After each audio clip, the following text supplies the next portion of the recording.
Alright guys, Packoslam here with the review of Chapter 8 of Injustice. It's a little late. I usually try to get these out every Thursday, but today was a busy day, so I got home late. So now's my chance to record it. So, spoilers, let's get into it already. So it starts out at the Justice League Watchtower. Wonder Woman is thanking everyone for arriving. She explains that they understand that everybody there was touched by tragedy, in which Nightwing and Raven switch glances. So, yes, Raven is in the comic. Does that mean she's in the game? Maybe. It's a chance. Being in the comic raises her chances significantly, but also at the same time keeps them kind of leveled. In my video, I said her chances are 45%. She moves up to at least a 60% now to be in the game. So Wonder Woman continues the speech and basically says that they should know their places and which side they should choose, saying that she believes in Superman and she will not stand by when he is being attacked by the government. And she asks if anyone can't relate to Superman's reactions, to which Cyborg interrupts saying that they all know what they're supposed to do and they should fight for him.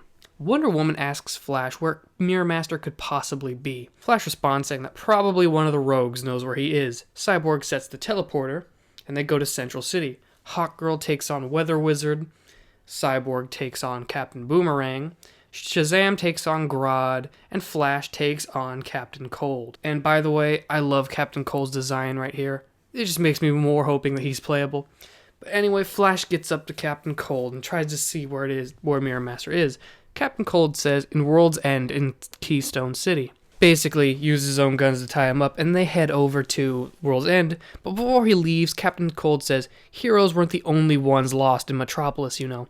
And we get to see the inside of the bar, where we see Riddler, Man-Bat, Cheetah, and two characters I don't recognize. Then on the next page, Cheetah questions why they're there, and we see Clock King for some reason, and she says they're just there for Mirror Master, they don't want any trouble. So they head to a different section of the bar where Flash runs up to Mirror Master. As he tries to grab him, it's revealed that, of course, Mirror Master is in the mirror, but Raven, being totally freaky, throws him right out of the dimension. Wonder Woman catches him and asks where they could possibly be, and he says they are in Bolivia. Wonder Woman taking his belt. Flash runs all the way to Bolivia, catches up to Superman, and gives him Mirror Master's belt. Superman uses it to get into the reflection of the ice, where they are no doubt being held. We then cut to a meeting with the President, where it's saying the mission has failed. The President goes into his office, where he hears the phrase, "That was incredibly stupid." Turns out that Batman has made it in, and says, "You don't touch a man's parents," and tells him to not call out. The President asks how he could possibly know it was him, and Batman responds saying it was a hunch, and that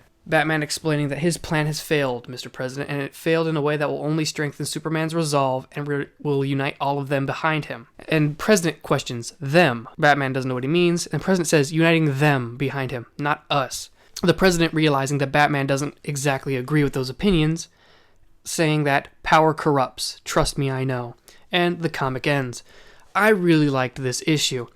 Last issue I was complaining there wasn't enough shots of the Justice League, and I probably should have known better that the next chapter would include Superman gathering the Justice League. The inclusion of Raven is also here, and a lot of people are going to want me to comment on that, because if you've been following me on YouTube or Twitter or anything, you know I've been saying I don't think Raven will be playable, and the moment she was in this comic, everyone started yelling at me, basically saying that, what do you have to say to this?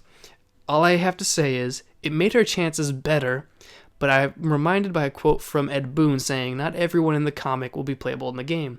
Will Raven be playable? Probably. I mean, I've just been kind of playing the bad guy, I guess, saying not everyone can get in, so I've kind of been defending the idea that she might not make it in. But what I was more interested in is, when Nightwing and Raven switch glances, you can tell they're implying that somebody's lost.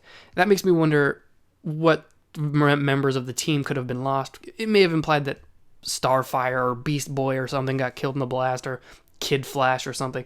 Somebody that could have been a member of the Teen Titans or the Titans. It's more likely just the Titans. If you don't know the difference, Teen Titans is when they were younger. When they grew up, Nightwing formed his own team called Titans. So people who were too young for Teen Titans go to Titans, so it could have been one of them. Anyway, the comic itself. This made it very interesting and kind of introduced a twist that Batman is not siding with Superman, and I thought that is a great idea, and we get an idea that something big is coming up. So all in all, I liked this one. 9 out of 10. It's not overly amazing, so It's not like this one blew me out of the water. I just can't really find anything about it I didn't like, so it would seem unfair for me to give it anything less. I don't know.